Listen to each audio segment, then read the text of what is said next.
Welcome to Unfit Statesman with Zach Brown.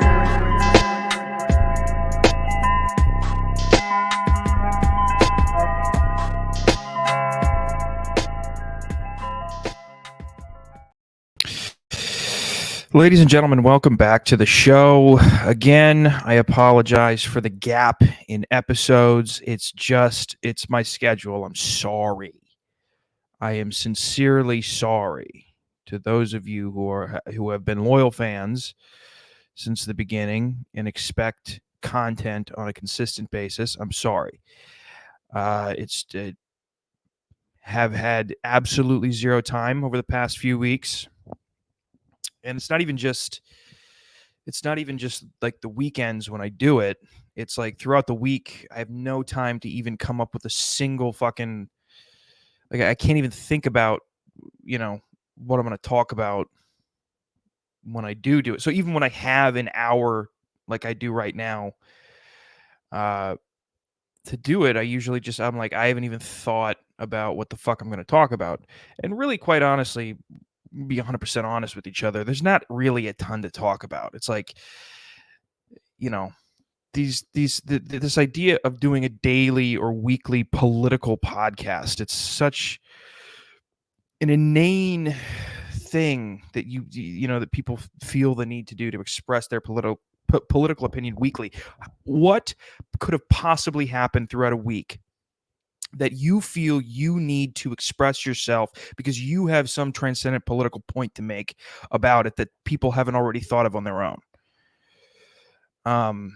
Even this episode, like, this is a pre-record, right? I got about an hour and 15 tonight, and then I got shit to do afterwards. It's just been, I don't know. It's a very busy time in my life right now.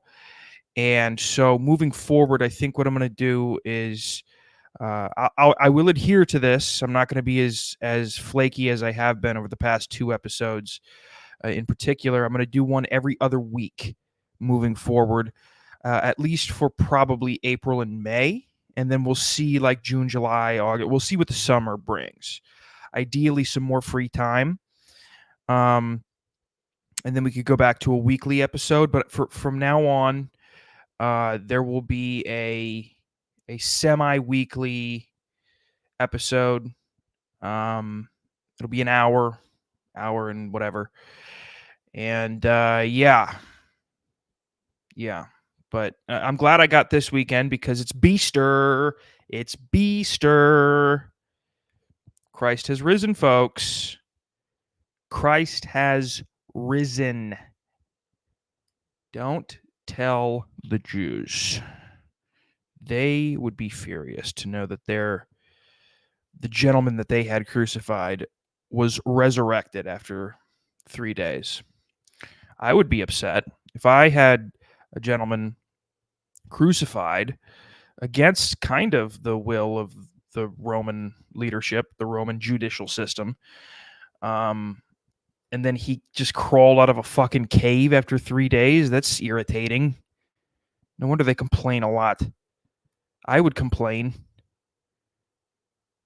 You know how much effort it takes to get somebody crucified? Probably not much.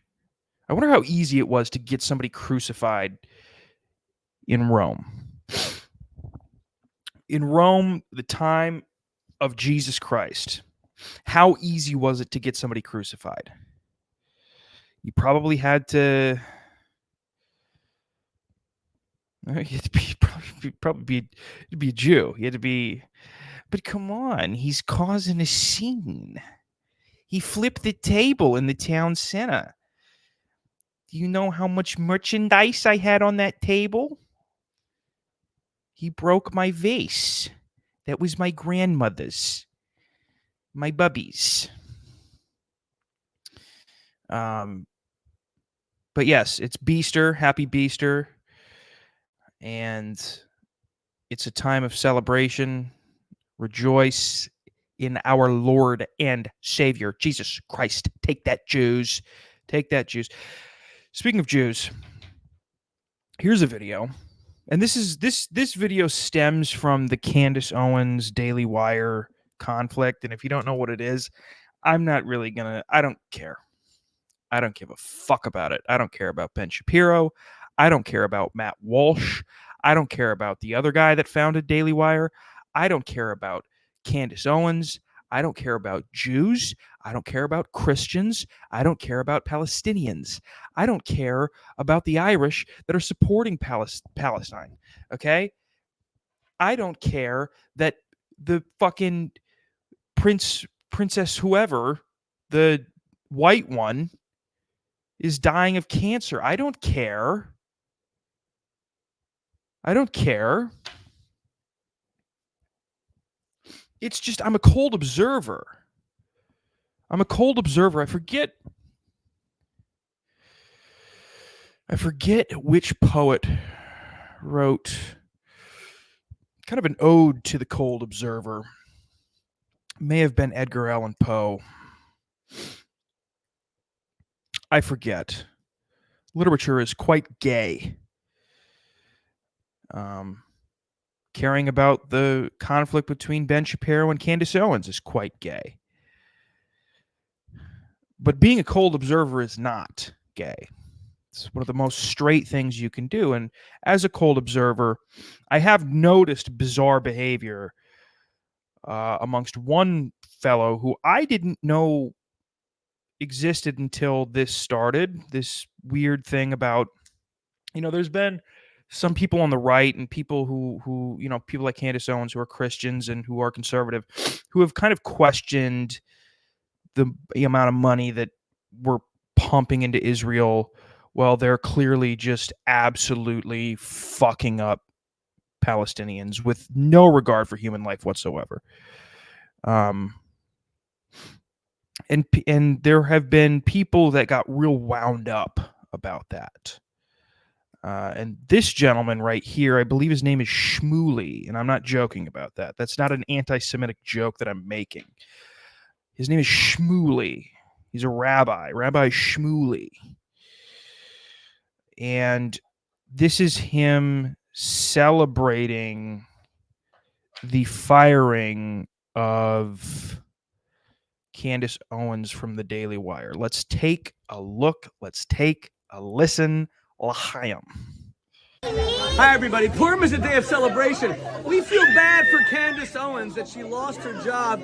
So I figure, with her image of what Jews are supposed to look like, why not at least validate her? I am dressed up as a Candace Owens Jew. Now, this is not a Christian child, this Jewish child. But if it would be, I got my Christian blood.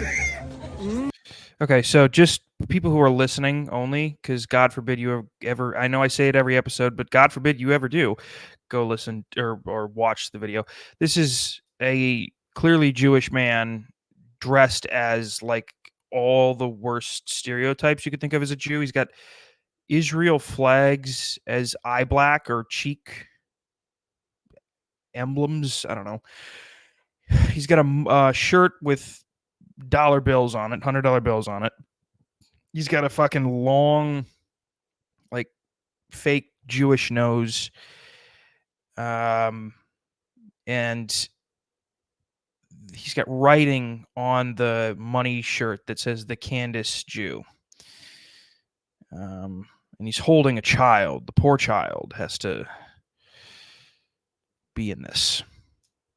Here's the issue, really. I mean, we can make this issue about Jews versus Christians or Israel versus people who are anti-Israel.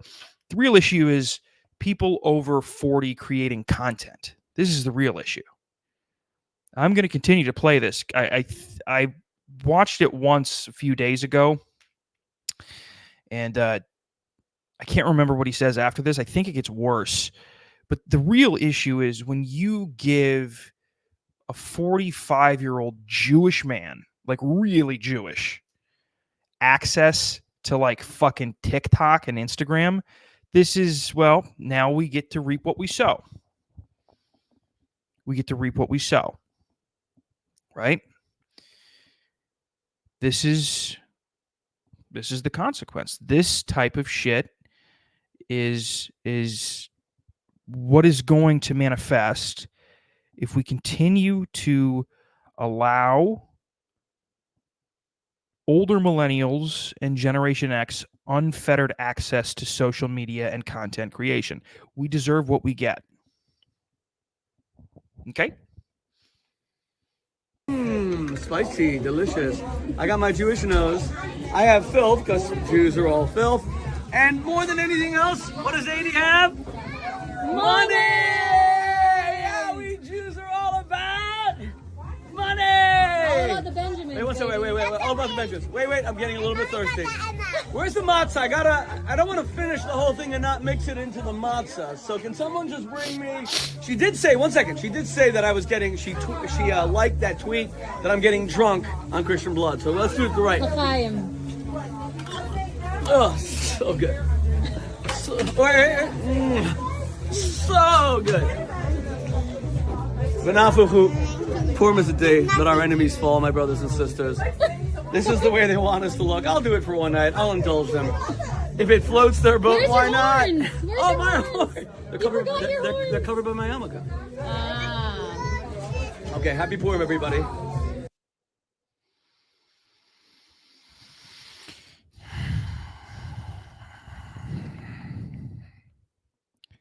Baruch atah Elunoi Eloheinu melech. He also has filth written on his forehead.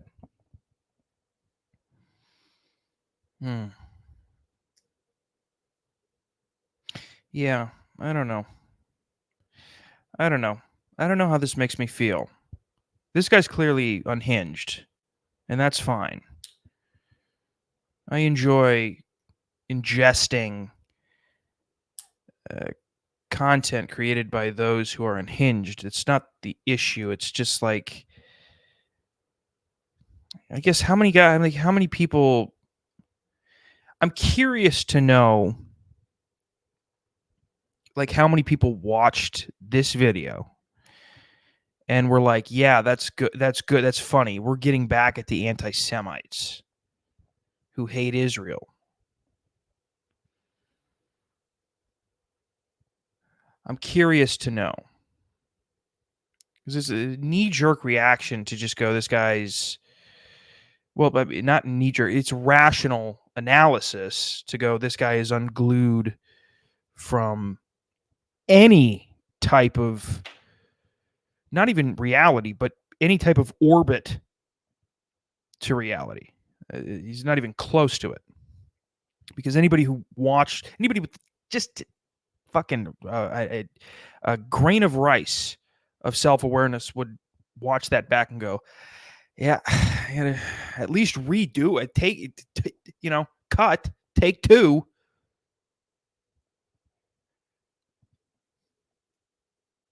I don't know how it makes me feel. All I will say about the Candace Owens, I said I wasn't going to talk about it. I lied. I lie every single episode. You should be used to it by now. Can we say anything about Jews or Israel or anything without being anti-Semitic pieces of shit? Or is it just off the table now? Are we migrating toward, we can't talk about Jews the same way we can't talk about trans people? If you say anything about trans people, you're a horrible person. You deserve to be fucking, face the wall. Face the wall. Is that where we're going? Is that what we're doing? Really? I forget the guy's name, and I wish I had the guy's name, because this is a gentleman who was a Holocaust survivor. And this was more toward his death. And I think he was, I can't remember the context, but I can tell you the saying, and I'm sure you can look this up.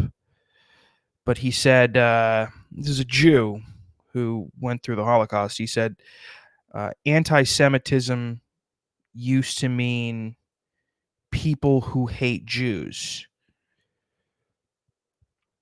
Now, an anti-Semitic person is a person Jews hate.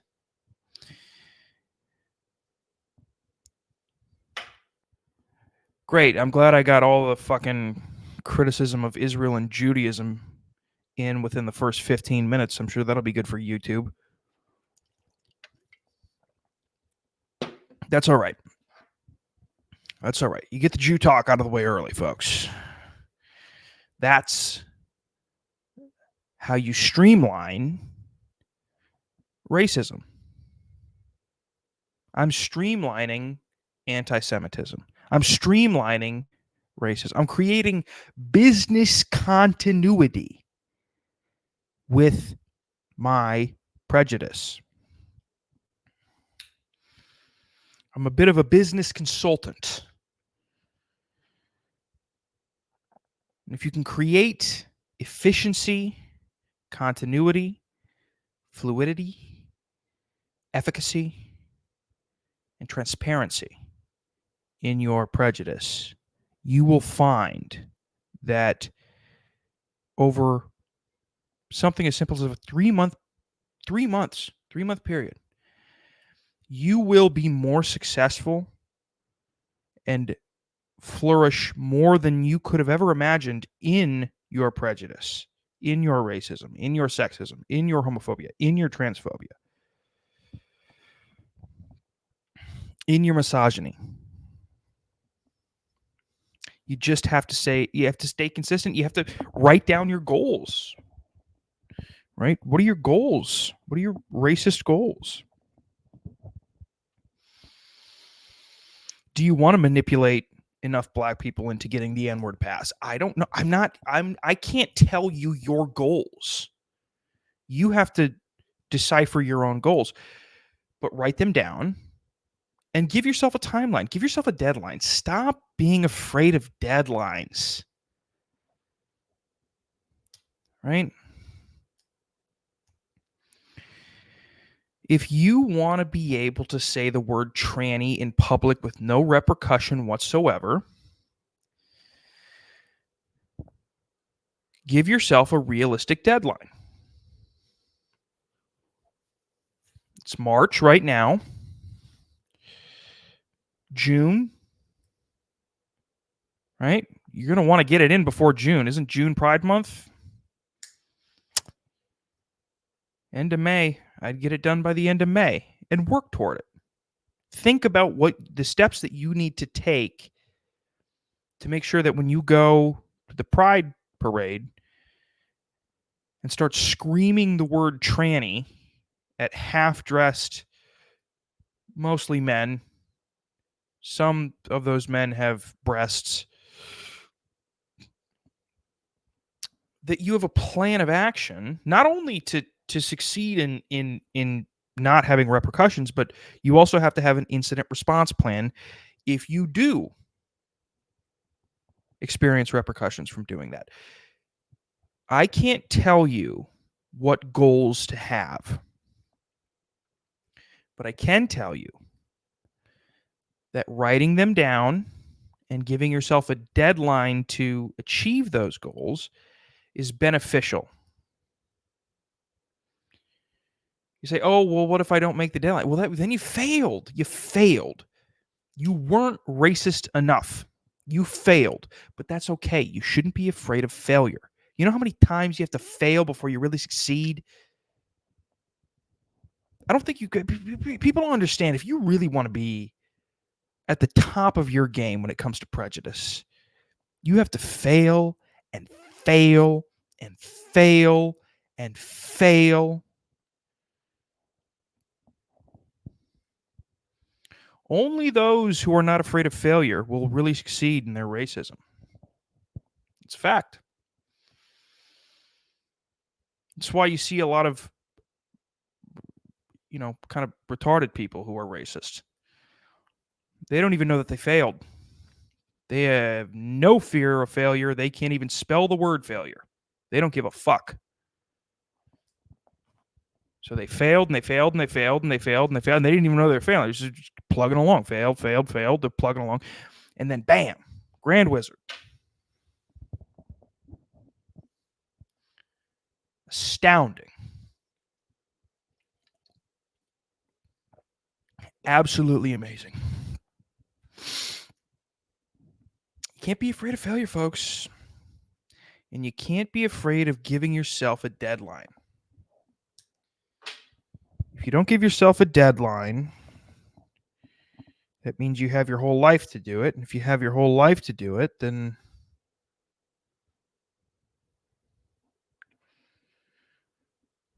that doesn't even mean anything. You don't know when you're going to die. So if you say you have your whole life to do it, well, you don't actually know when you have to get it done by then. So at that point, you don't even know if you have to do it, which calls into question whether or not it's even a goal.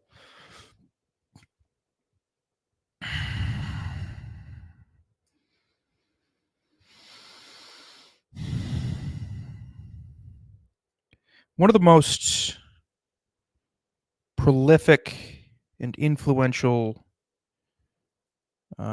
people who were very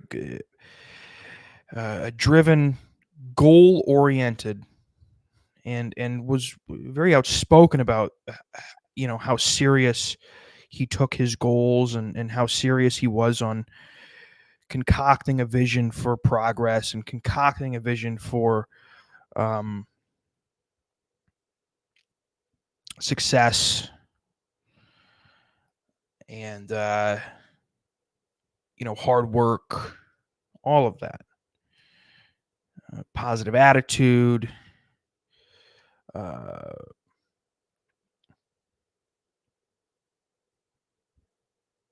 drive, dedication, consistency, all of that. There's a guy by the name of Sean Combs. Sean Diddy Combs. Unfortunately for Jonathan Diddathan Combsathan, he's in a bit of trouble.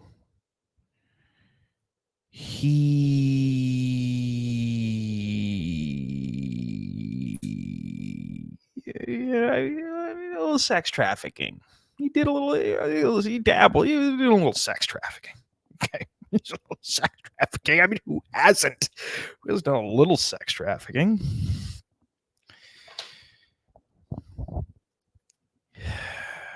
Did a little sex trafficking of women and unfortunately children. It's no bueno.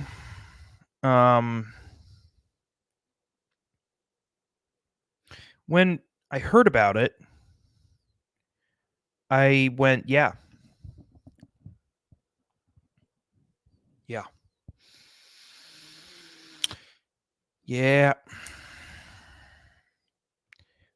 P. Diddy had all three of his houses raided in connection to a federal investigation to sex trafficking.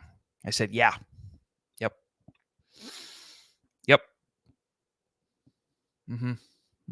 Yep. Makes sense. It seems to align to reality to me. I don't know why that would rattle anybody or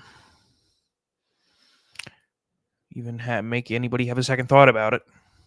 Seems on par to me. Say, Zach, why? Why would why would Brother Love why do you think he was sex trafficking? Well, he's got fucking 3 houses and a private jet. There's nothing he can't buy anymore. You understand? There's a thing that seems to happen to people. Not everybody, but some. When they get to a level of wealth and influence and power, the thrill of acquisition from a monetary perspective, valuables, materialistic things, goes away. When you get to a point where there's nothing you can't afford, then the value in all of those things that you can afford goes away. This is true of all living beings. When you buy a new phone, at first you take care of it. I'm not going to drop this. This is very valuable. This is fucking. And then a month in, you don't give a fuck anymore. Because you know you can afford it. You already bought it. What's valuable to you? The thing that you can't afford. That has value. Because it's outside of your fucking budget. People want the things that they can't have. Makes sense. They want it because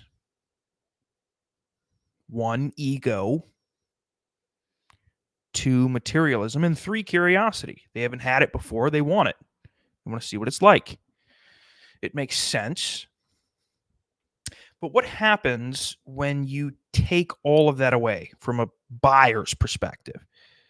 There's nothing you can't afford. You could buy a fucking... This is the same thing with Epstein. You could buy a goddamn island. You could buy an island.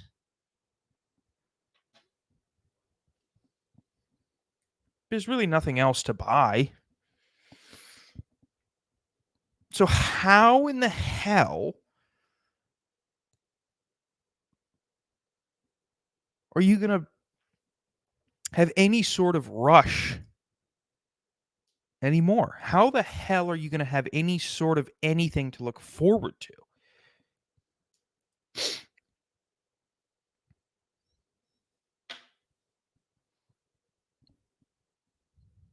Sex trafficking.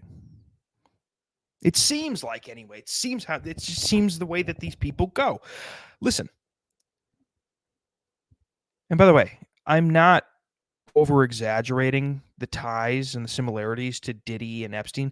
Diddy had cameras in his fucking house, and he threw what were called freak parties. And by the way, Prince fucking Harry was named in the fucking the court documents. He had royals.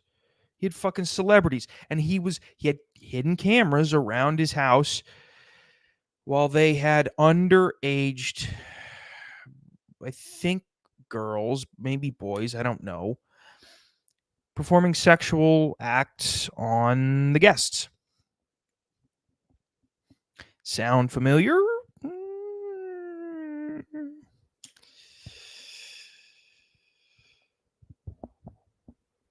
Puffy Didstein. The old Puffy Didstein.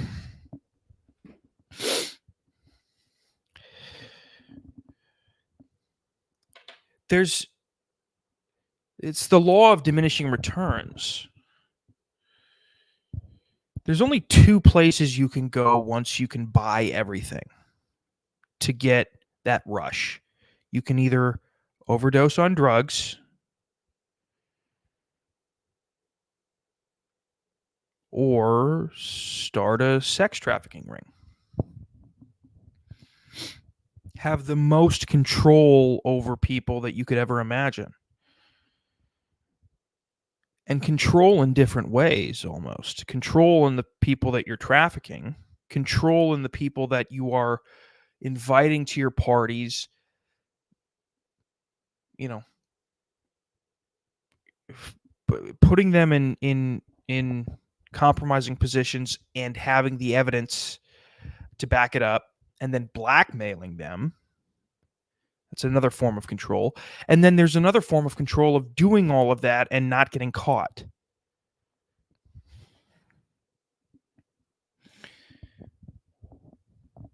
You become a ruler. You become a king.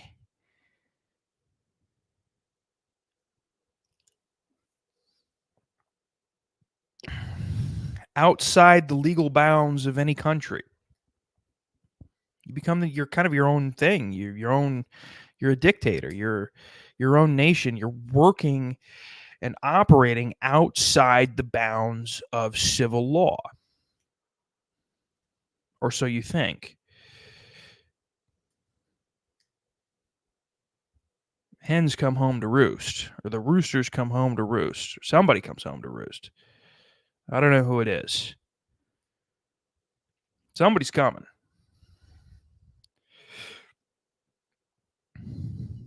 I wish they would have called first, but they're coming.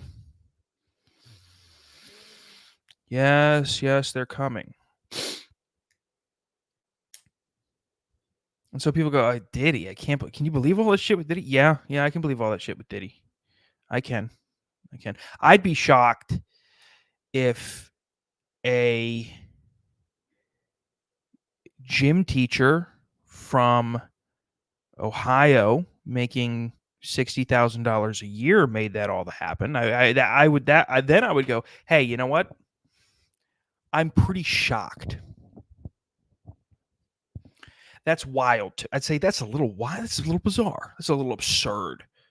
We better verify that. We better fact check that. We better confirm the facts before we actually start spewing all of that narrative on the podcast. Did you say P. Diddy, the person with 3 houses and a private jet, got a little bored with spending money and mergers and acquisitions and being in music videos? He decided to start selling people to other people, basically, for services. People as a service, right?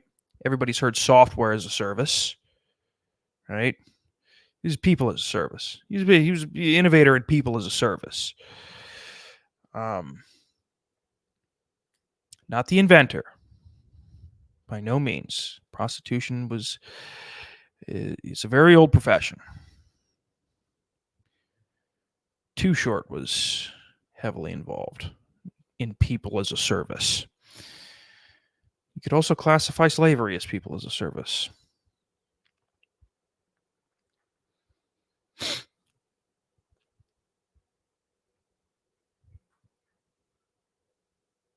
So Zachary Taylor, another innovator for people as a service. But no, it's not shocking. It's not entirely shocking. It's shocking that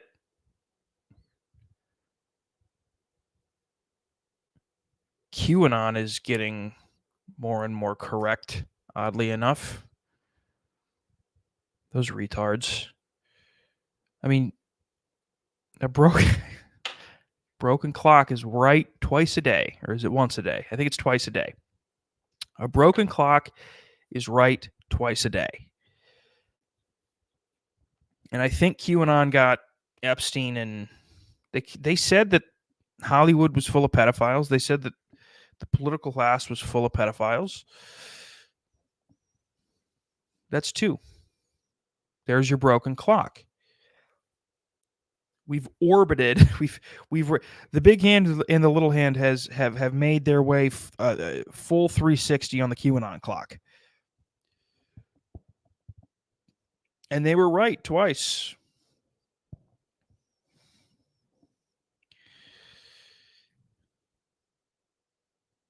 Diddy is a sex trafficker. Yeah, makes sense.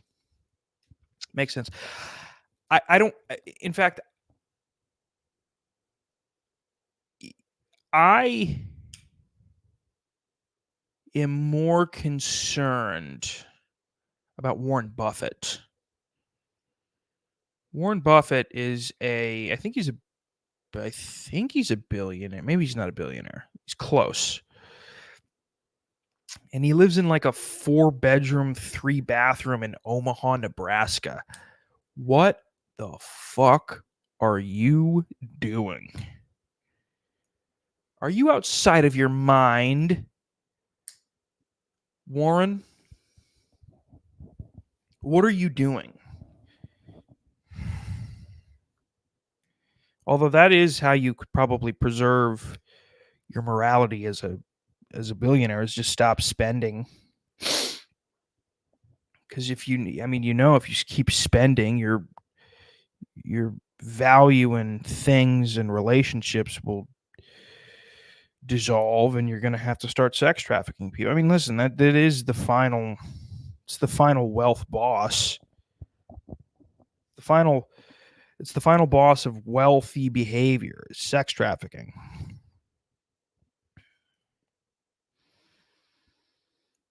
Have you bought enough things to become so bored and callous with life itself that you have to ruin the lives of other people to get a thrill? If you haven't, you're not grinding hard enough. You're not rising and grinding hard enough. Sorry.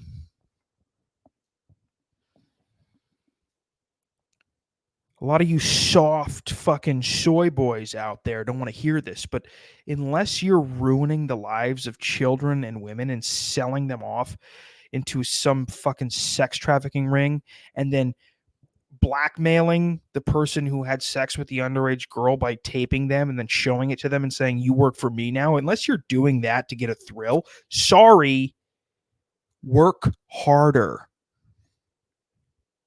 Pull yourself up by the bootstraps.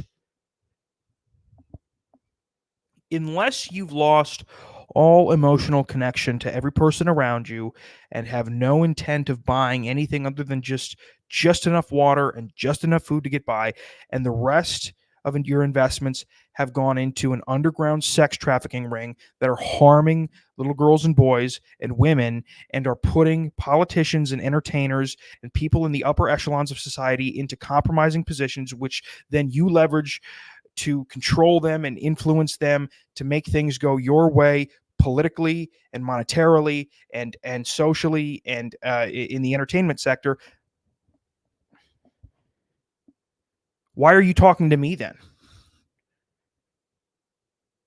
Work harder.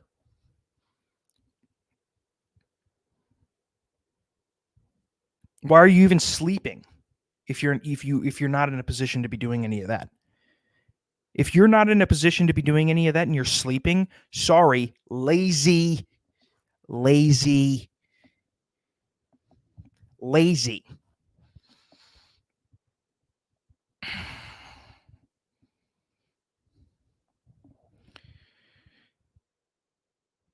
You get from it what you put into it.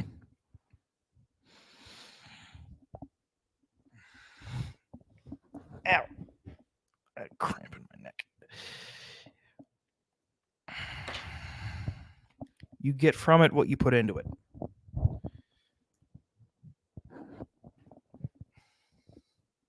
Which is Diddy's message all along.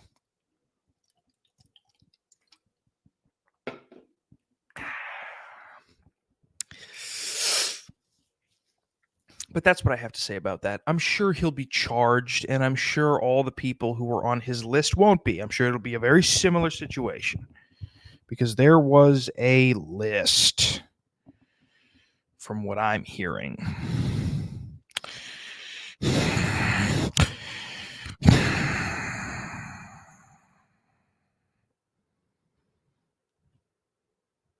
Gypsy Rose. I'm sorry to have to make this announcement on Beaster, a time of rejoice and celebration of our Lord and Savior Jesus Christ. Christ is King. Don't tell Ben Shapiro. Gypsy Rose Blanchard has announced publicly that she's separating from her husband.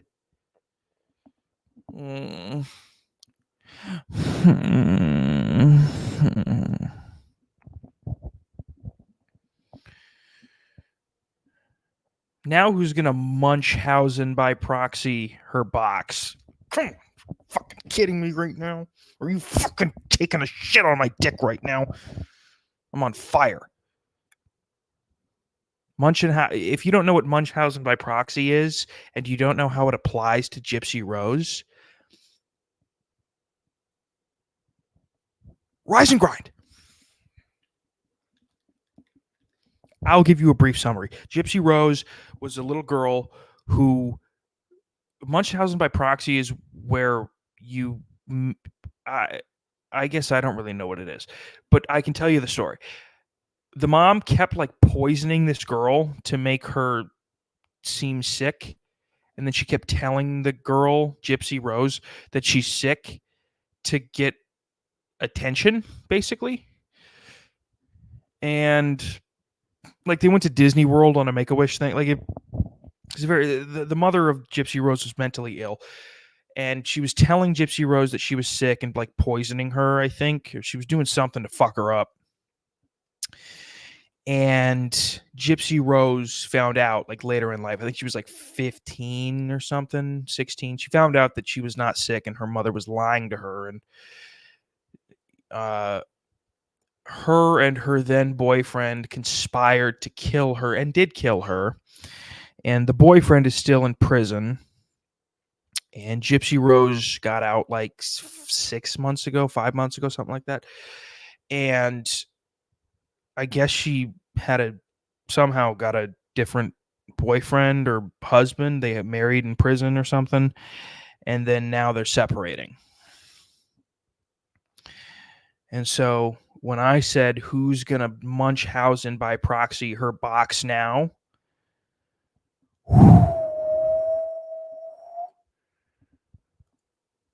Yeah, you understand now. You understand daddy's back. I don't care. I think it's funny that a little girl who was abused probably went to prison and got abused more, married, and then still divorced her husband like a fucking basic bitch, like a basic Midwestern bitch. I can't believe that she left the original guy. He killed a woman. He killed your mother for you. And you left him and now another? I've seen a picture of her. She's got fat cheeks. She's got a fat fucking face. She's nothing to write home about.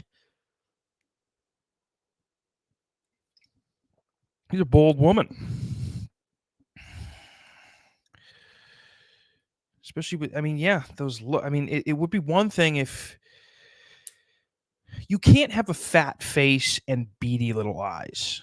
It accentuates how Rubenesque and overfilled the rest of your face is. It's one thing if you have big blue eyes or big brown eyes and you got a little bit of a chubby face, then things tend to even out. But if you got little beady fucking eyes and you've got a fucking round fat fucking face,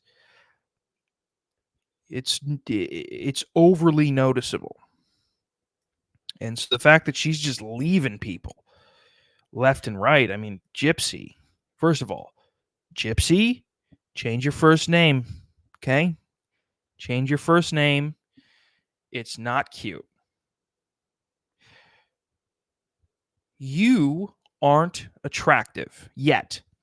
I'd like to see you about 45 or 50 pounds down. As of now, you're not attractive. You're leaving people who are willing to give you a life. Two people. One person so willing to give you a life that he was willing to take another. I don't know. I just,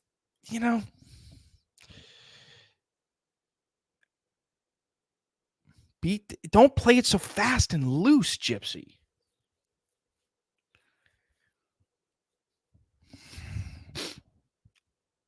There's only so many of these guys that you're going to be able to run through before you can't get another.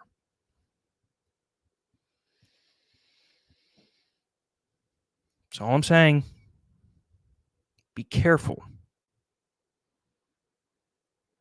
Pick the next one wisely, and why don't you just stay, right? Hop on the elliptical and stay.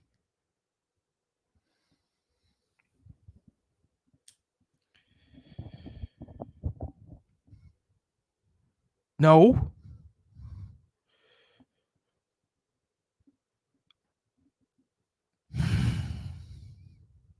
I'm just saying. sometimes women make it hard to feel bad for them. Like in this case, you're separating. You're ugly. You have a criminal record. And you have a weird backstory.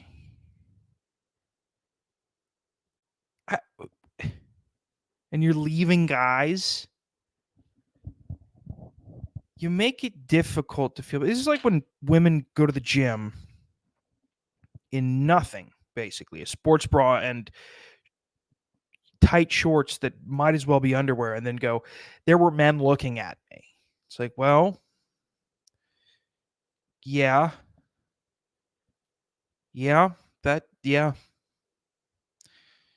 I don't feel bad because men were looking. Now, if a man raped you because you were wearing that, then I'd go, well, yeah, that's horrible. You know, you can't say, well, what was she wearing if she was raped? But if she complains about being looked at, then you can say, well, what was she wearing? That's still an area of conversation where we can go, well, what was she wearing? What was she doing? What was she saying? If there was a white woman screaming the N-word, and then she goes, I can't believe all these people are looking at me. You go, well, you're drawing attention to yourself, miss. Miss, I hate to break it to you, but you're drawing attention to yourself. It's the same thing. If you wear, I go to the gym. I'm not kidding you. Women, I mean, I'm sure people listening have seen it. They literally wear a bra and panties to the gym. It's crazy. It is crazy. And so if they complain that guys are looking at them, it's like, it's hard to. We're looking at you because what you're wearing is outside the norms of what is usually socially acceptable apparel in a public situation. Now, I'm not saying anything should happen to her. She should go along her merry way. Good for her. Go fucking sit on something, whatever. Do whatever you got to do. But the idea that a woman who's showing 95% of her skin and a guy goes, whoa, hey, oh, all right. The idea that that's not going to happen, that's crazy. And by the way, that is not exclusive to women.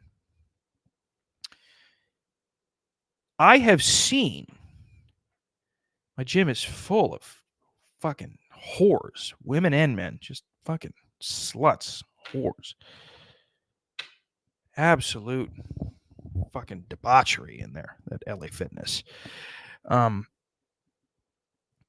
seen massive, ripped, shredded black dudes wear the tightest of pants and their dick's just there. It's just fucking, it's right there. It's right there. It's like when you see the perfect apple hanging off the tree. It's like, you got to go pick it. You want to go pick it. It draws your eyes to it. It's an attention capturing device. I stared at that gentleman's penis for like a while and multiple times. Like I would stare at it for like 10, 15 seconds at a time. And I would like every time I rested, every time in between sets, I was looking at it. He was doing the fly. He was doing the machine fly. And I was looking because he would stand up.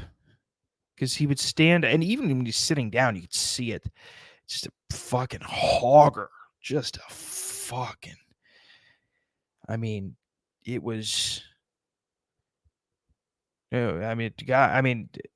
Traumatizing for me to know what exists out there in the world of sexual organs, male sexual organs.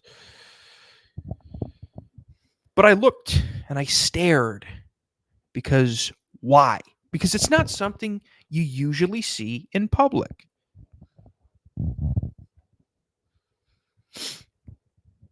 Now, do I think that that man should be raped? No. Same way I don't think a woman should be. I don't think anything should happen to him or any of the women that I see. Nothing. But this idea that, like, oh, I can wear whatever I want, and then if somebody looks at me that I don't really feel comfortable because I don't like the way he looks and he's looking at me, well, you're in public. You're sharing a public space. And so you have to enter that space with that idea in mind beforehand. Right? I don't wear tight pants because I don't want people seeing my fucking snow globe, my little upside down igloo nubbing out of my fucking sweatpants when I lay down on the bench to do 3 reps of like 20 pounds. I don't want to, I don't want to. So I weigh the options and I wear loose, sometimes I'm embarrassed to say, below the knee gym shorts, where I know that my penis, my little white Irish penis, won't be outlined in an obvious way. Because I don't want people staring. If I wear a pant that shows my little dick very transparently,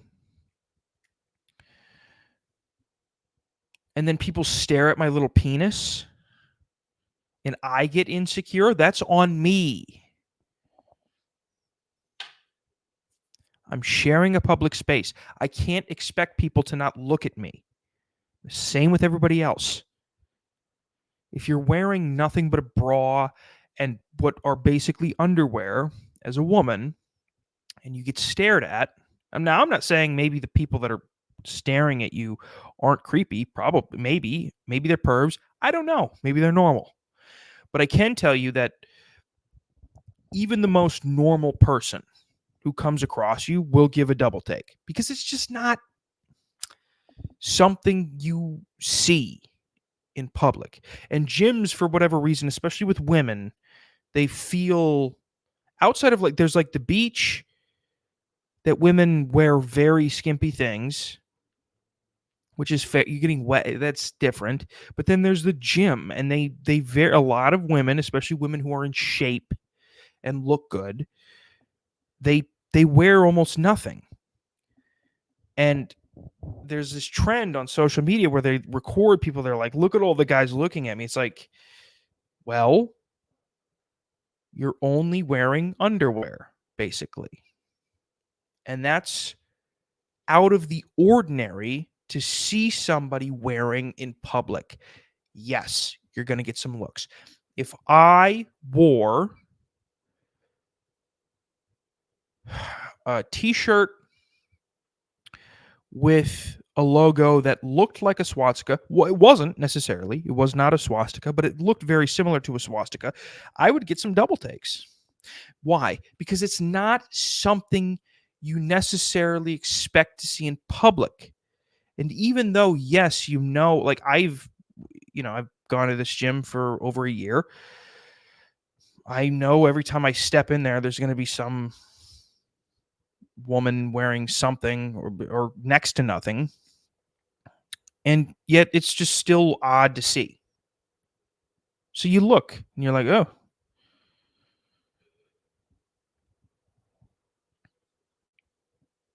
It's skin. It's human skin. Usually you don't see so much skin.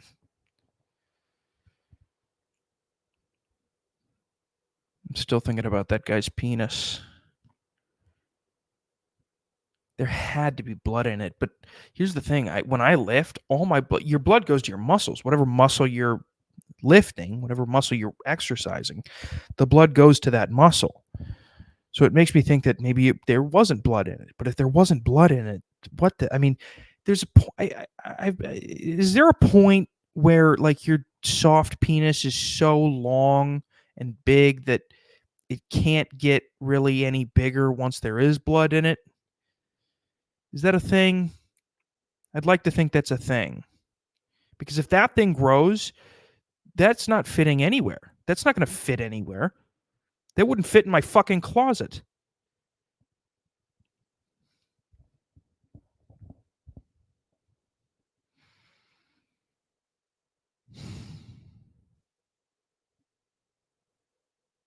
It'd be a pain. It'd be a real liability.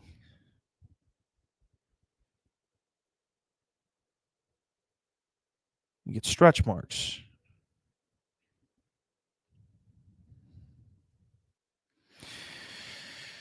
All right.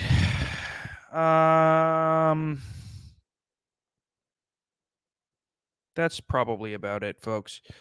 What time is it? It is, yeah. All right. I got to wrap this pig up. But like I said, moving forward every other week, I'll stay consistent. I promise I'm not going to be shitty. I'm going to do every other week. Probably again for April, probably May. And then, like I said, we'll reevaluate, do June, July, August. And if I get a chance, by the way, if throughout April or May or whatever, if I get an opportunity to do an extra one, then I will. I'm just saying I project that, especially through the next 2 months, I'll probably only have time to do it every other week. So plan for that. That's what I'm going to plan for. I will be strict. I'll make it happen. And then ideally, if not early summer, maybe midsummer, I can go back to once a week. But like I said, my bad on the gaps. My bad. Happy Beaster. Spend some time with your family. Go to the gym and get really close to people who either have really big penises that are showing through their pants or are nipping through a bra. Get really close to them and ask them how many sets they have left. They go up to their ear. You go, hey, how many sets do you have left? How many sets do you have? Did you hear about Gypsy Rose? How many sets do you have left?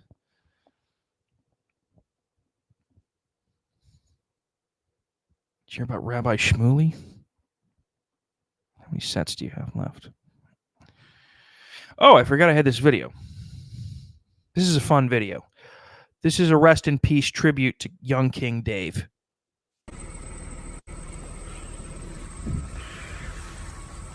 Out here in Amish, smoking big doinks in Amish.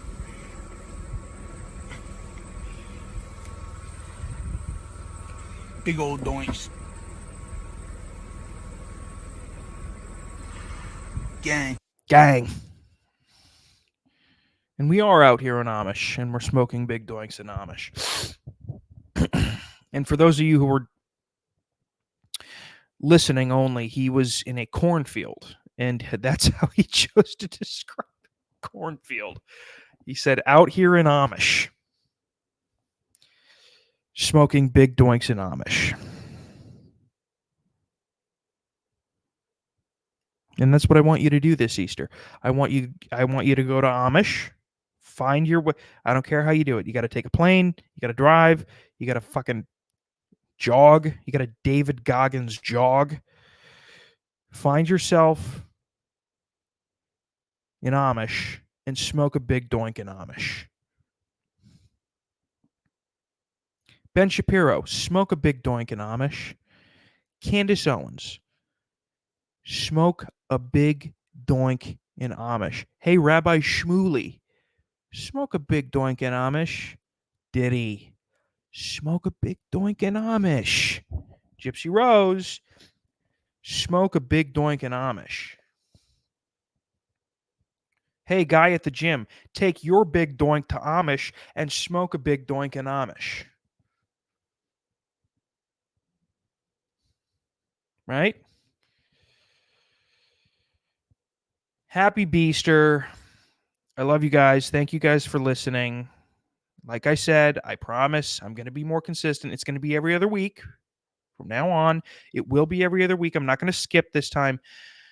For the next 2 months at least, maybe June. I'm not sure. I'm going to try to keep it to April, May, and then we'll go from there. Happy Easter. I love you. I want to have sex with you, and I think you want to have sex with me too still, even though I abandoned you for a few weeks. But don't be clingy. Don't be clingy. I'm like a cat. Sometimes I run away, but I come back. I'm not like a dog. If dog runs away, he's gone. I'm a cat. Run away, come back in a few weeks. You go, what were you doing? Nobody knows. Nobody knows. But I'm coming back. Don't worry. I'll always come back. I'll always come back. Okay? You're my main hoe. I'll always come back. I love you. Thank you.